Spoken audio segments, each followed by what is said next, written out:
आगे बढ़ते हैं। केंद्र सरकार ने 58 साल पुराना फैसला पलटा तो सियासत गर्मा गई है। पक्ष और विपक्ष के बीच में जुबानी जंग छिड़ चुकी है। आखिर आरएसएस से जुड़ा वो कौन सा फैसला है जिसको लेकर विपक्ष लगातार केंद्र सरकार पर हमलावर है? देखिए हमारी ये रिपोर्ट।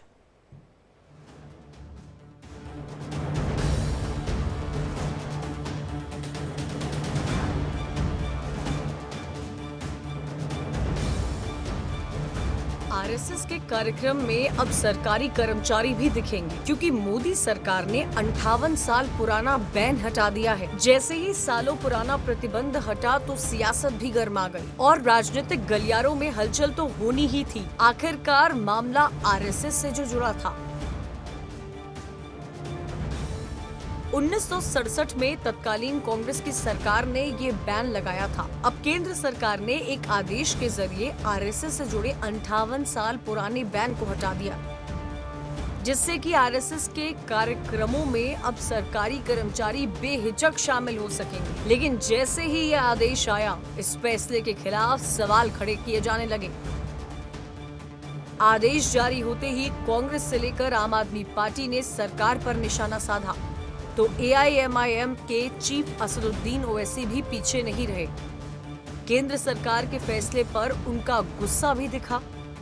उन्होंने इस फैसले को भारत की अखंडता और एकता के खिलाफ बताया, साथ ही साथ आरएसएस पर हमला बोला। देखिए, काफ़ी अजीब चीज़ है, क्योंकि आपको पता है कि ये सरदार पटेल ने जो शुरू किया था कि आरएसएस का काम और सरकार का काम अलग है, दोनों एक साथ नहीं होना चाहिए।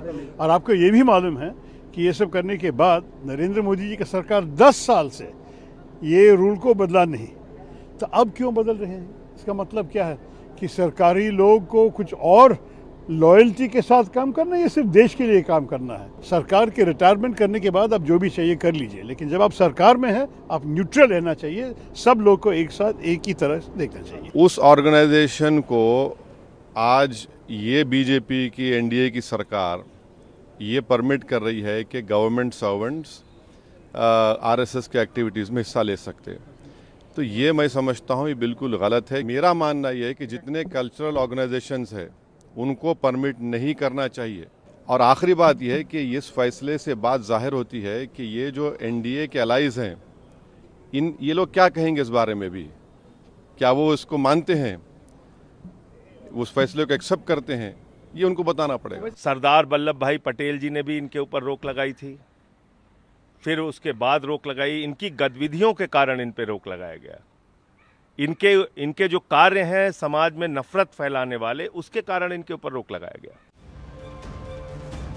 जहां गृह मंत्रालय की तरफ से इस मामले में आदेश जारी किया गया, वहीं राष्ट्रीय स्वयंसेवक संघ ने इसका स्वागत किया। बीजेपी के नेता अमित मालवीय ने आदेश की कॉपी शेयर करते हुए लिखा, मोदी सरकार ने 58 साल पहले यानी कि 1967 में सरकारी कर्मचारियों के राष्ट्रीय स्वयंसेवक संघ की गतिविधियों में भाग लेने पर लगाया गया असंवैधानिक प्रतिबंध हटा दिया है। यह आदेश शुरू में ही पारित नहीं होना चाहिए था। बीजेपी के अन्य नेताओं की तरफ से भी इस फैसले का स्वागत किया गया। मुझे लगता है कि गवर्नमेंट एम्प्लॉय जो होते हैं, गवर्नमेंट एम्प्लॉय भारत के नागरिक है, वो वोटर्स है और उनको किसी पार्टी को वोटिंग करने का अधिकार है। सर्विस करने के बाद आने के बाद कोई ऑफिस में बैठ कर काम करते हैं और इसी तरह का मुझे लगता है उनको अधिकार है। तो इसीलिए मुझे लगता है कि इसी तरह की चर्चा करना ठीक नहीं है। सभी पार्टी को सपोर्ट करने वाले कर्मचारी होते हैं और वो अपना अपना काम जो है ये अपने दायरे में करते रहते हैं। जहाँ तक मैंने देखा हूँ मीडिया में, दैट हैज बीन विथड्रॉन, क्योंकि ये तो आरएसएस, तो इसमें कोई गलती तो नहीं है। विपक्षी दल इसका सर्विस सर्कुलर सर्विस जो ये होता है उसका कह रहे हैं ये उल्लंघन है। कुछ उल्लंघन नहीं है जी, इसमें क्या प्रॉब्लम है? बहुत लोग आज भाग लेते ही लेते हैं। बैन लगाया गया था वो दुर्भाग्यपूर्ण था, असंवैधानिक था, अलोकतांत्रिक था, गैर कानूनी था। आज प्रतिबंध हटाया जाना एक स्वागत योग्य कदम है। देश के लिए बहुत अच्छा निर्णय है। आपको बता दें कि इस आदेश में केंद्र सरकार ने 1967, 1970 और 1980 के उन आदेशों में संशोधन किया है जिनमें कुछ अन्य संस्थानों के साथ साथ आरएसएस की शाखाओं और अन्य गतिविधियों में शामिल होने पर सरकारी कर्मचारी को कार्रवाई, दंडात्मक प्रावधान लागू किए गए थे। साथ ही आरएसएस की गतिविधियों में शामिल होने पर कर्मचारियों को कड़ी सजा देने तक का प्रावधान लागू किया गया था। हालांकि इस बीच मध्य प्रदेश सहित कई राज्यों में इस आदेश को निरस्त कर दिया गया, लेकिन केंद्र सरकार के स्तर पर यह आदेश बना हुआ था, जिसे 58 साल के बाद 9 जुलाई को केंद्र सरकार ने भी निरस्त कर दिया। Bureau report, India daily.